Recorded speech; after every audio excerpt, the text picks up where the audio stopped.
We are being joined by Advocate Anas Tanveer, who represented the petitioners in the Waqf case before the Supreme Court. Sir, a long-awaited interim order after months has finally come. How do you see this order? And according to you, what are the major provisions which have been stayed by Supreme Court today? See, the most important provision I think that has been stayed that a Waqf can be created only by a practicing Muslim for 5 years. That has been stayed. The provision with regard to the collector's power, where if there were dispute had risen, then the Waqf property would cease to have the nature of the Waqf. That has been partially stayed to a great extent. And also there has been an upper limit on the number of non-Muslims that can be in Waqf board and Waqf council, and the court has also said that an effort should be made to make us a Muslim officer as a CEO as far as possible.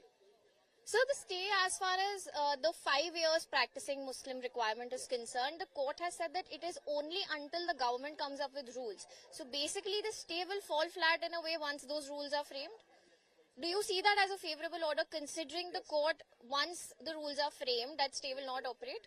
Yes, I see it as a favourable order, because I don't see how you can determine if someone is a practicing Muslim or not. What measures can be taken to determine that, and if those measures are constitutional or not. So I see it as a victory. It is very difficult to determine if a person is, the person that follows a certain religion, if he's practicing or not. You cannot tell if someone is a practicing Hindu or a practicing Sikh or a practicing Muslim in the same manner. So to have a scientific methodology developed to determine that if someone is a practicing Muslim, and that too for 5 years, is next to impossible. So I see this as a victory. Sir, coming to the provision regarding inclusion of non-Muslims, now the petitioners had argued before the court that even one non-Muslim in the Waqf board or Waqf council is one too many.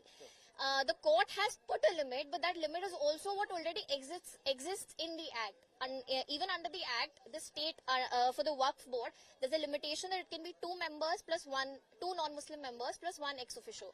So hasn't the Supreme Court in a way aligned with what the Act already says? No, I think you're mistaken here. The number was going up to, in a Waqf board, to 12 and in a Waqf council to 8.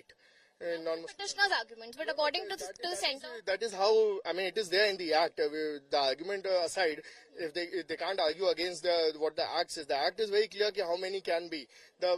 Basically you determine how many mandatory Muslims can be, the rest can be non-Muslims. So now the court has put an upper limit of 3 and 4, and the state cannot breach that. So last thing, the biggest argument that we had seen during the hearings was around Waqf by user. We haven't seen the Supreme Court in its order today comment on that at all. Are you expecting it to be a part of the judgment? How do you see that aspect, considering the court has not commented on that or denotification of a Waqf by user property at all? Court did mention those provisions when they started pronouncing the judgment. We now have the judgment has come. We'll study it and we'll get back to you. Hopefully, I'm hoping that the court has stayed that provision as well. All in all, do you see it as a favourable order? All in all, I obviously see it as a favourable order, because on the state favour was a strong presumption, and despite that presumption of a constitutionality of a statute, there has been a stay. So if this is no less than a victory. Thank you so much for speaking to us, sir. Well, the petitioners clearly see it as a favourable order, calling it a victory. The Supreme Court has stayed some of the provisions of the very controversial Waqf Amendment Act.